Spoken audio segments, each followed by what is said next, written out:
What was your position on America's prisons, and how can they improve?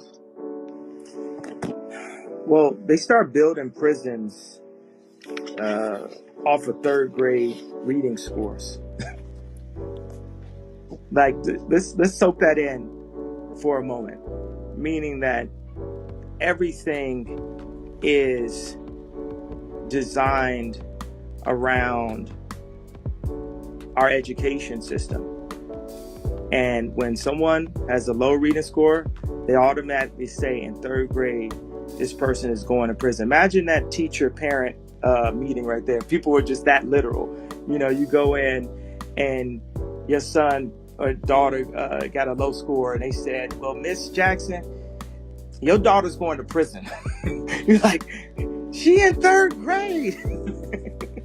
But that's the reality of the development of that, let's say, Kyrie documentary Slave Boat. You know, let's use different kind of words, right? So, y'all, we don't get deplatformed, right?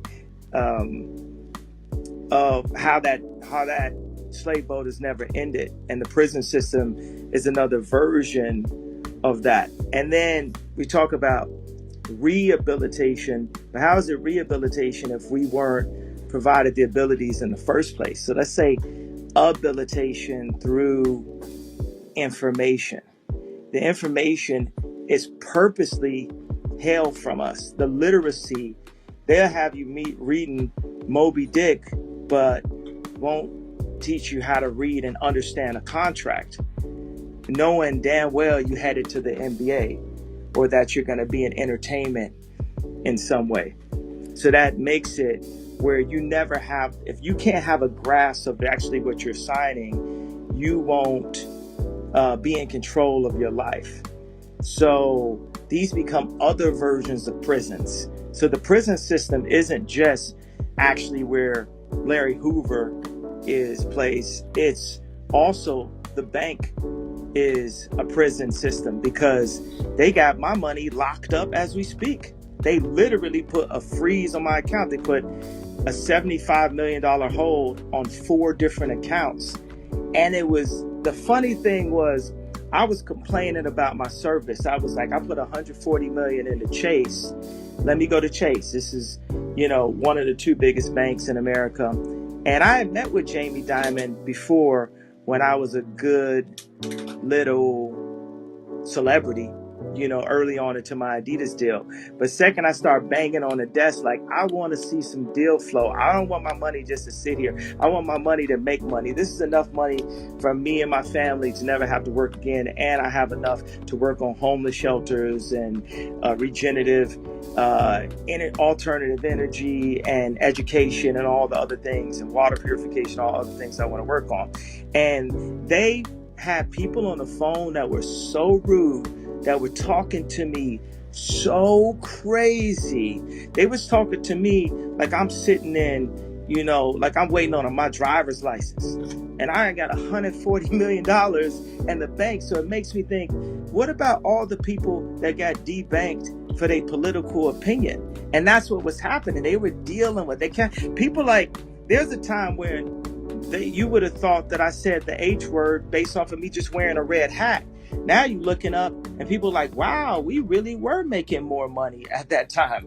Wow, it's like the economy is messed up again. So people can see things clear as day. Like liberals, the Democrats don't even like Biden at this point. They're like, what are we gonna do? I know, because I used to be married to a Democrat, so that's claims she bipartisan, but 100% be doing dinners with Hillary.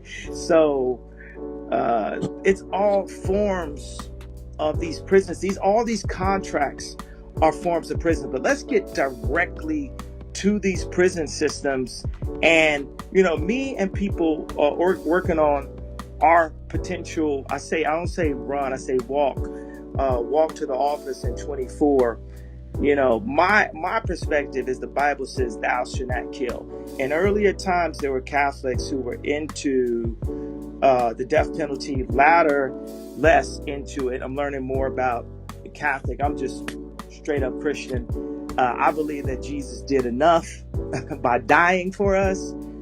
Catholics feel, we could add something to the table. It's kind of, I think Chris Rock had a joke about that. That was like, okay, you made all the millions, and your girlfriend's like, man, but I brought this steak to this place. But that's something I go back and forth. Our Christian humor, we be going back and forth on whether you need acts or if him sending his only begotten son was enough for us to get to heaven. But that's just all like Christian humor. I'm a new Christian anyway. Apparently I don't know enough about God yet. I'm told this all the time. But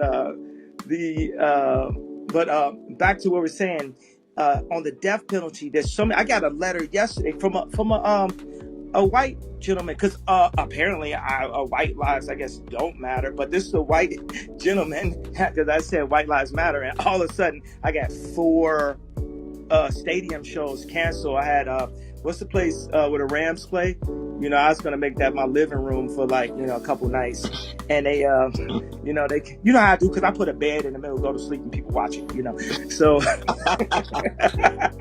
so I was gonna make the stadium my living room for a little bit, and then I wore the White Lives Matter t-shirt, and apparently I didn't know White Lives didn't matter. So I wore the t-shirt, and it's interesting because a white gentleman wrote a letter to me from prison, and just talking about how he was wrongfully accused, how he was living a normal life in college, and they got all of this evidence, and he's still locked up. So let's get to death penalty. Not only can people be wrongfully accused, with our judicial system, people could be wrongfully executed.